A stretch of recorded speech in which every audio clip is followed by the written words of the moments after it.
why, Yeah. you know, you're in the middle of this tour, and all of a sudden, you just walk into a bar, you find it that easy. I'm just so surprised that I even saw you here. Frankly, when I was back in Europe, we found that if we could slip out the back entrances of hotels. Oh, I didn't say that. Other entrances of hotels. We used to be able to go anywhere that we wanted. In fact, every tour I've done, I've never had a problem about moving around. It's only, I mean, I think during the actual course of the day, the lead up to the event and all that, the high profile situations are the only times it becomes a problem. But most times, especially like when I'm not touring, I've never ever had a problem.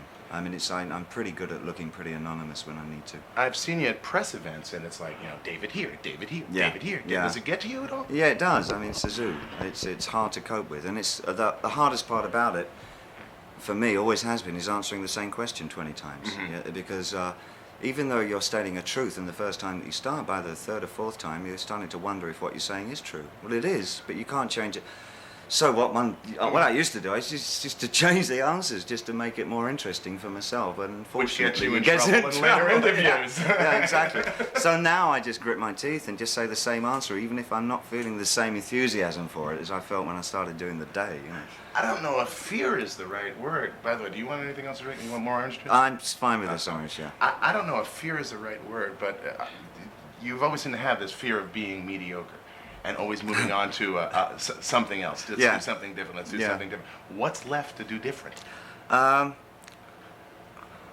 Hell, I don't think that you can ever think what's left. I think any artist only ever touches or penetrates the surface of his art in his own lifetime. There are very few that have transcended much more than that. I think it's pretty limitless what you can attempt to do. However, how much of it can be successful, I don't know, but I think it's, there are so many areas and fields to one's choice. I find it perpetually exciting. I've never felt thwarted by the particular medium that I've chosen. Now, I've gotten this answer from you once before, but there are other people who don't know about it. How did you manage with all of the films that you did, with doing Elephant Man on Broadway and doing Man Who Fell to Earth and even, what's it, After Midnight? What was with the Jeff Goldblum? After Midnight? Into the you Night. saw that, did you?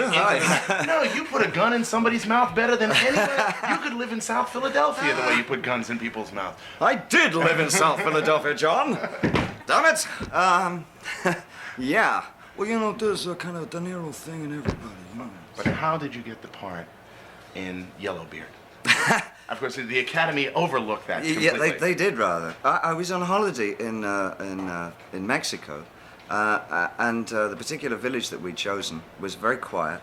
It was called Ixtapo, and we were sort of just 3 or 4 of us that went down there, just sitting on the sand one day, and around the cove came a pirate ship, and out of the pirate ship was dropped a longboat, and in the longboat climbed about 15, 20 people, and it came towards us. They're obviously landing, and as they came closer, Coco said to me, she said, "That's that guy from Monty Python sitting in the front of that boat." I said, "Yeah, sure." She said, "And that's Marty Feldman behind him, and Peter Cook, and Eric Idle, Graham Chapman."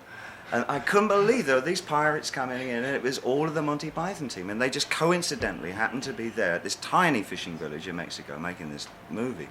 And so, as I had about 12 days there, I had 12 glorious, hysterical dinners with just the funniest bunch of guys I've ever been with in my life. It was a riot, absolute riot. And I just got rowed into it, you know. I mean, come on, you're not doing this holiday for nothing. Get that fin on your back. And a fine fin. Eric, I don't really want a fin on my back. Oh, come, drop this pop star posing for us, you know. You all want to be thespians, you lot.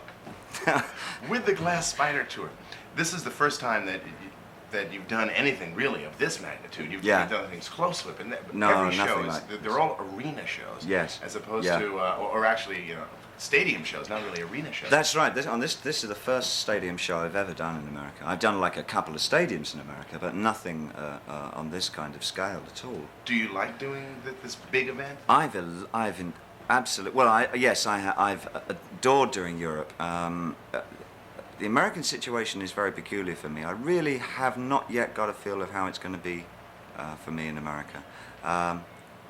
I think it's probably the hardest, most complex show I've ever done, and I would expect the audience might have to work as hard as we are on stage. But I'm pretty certain that at the end of it all, I'm going to be very proud that I've done it.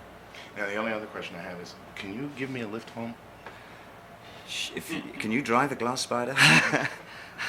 Do you know what it's like? It's not Peterbilt.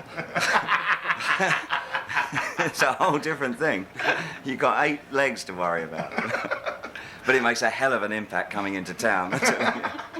And you can walk right over all the cars. It's just parking the sucker, yeah.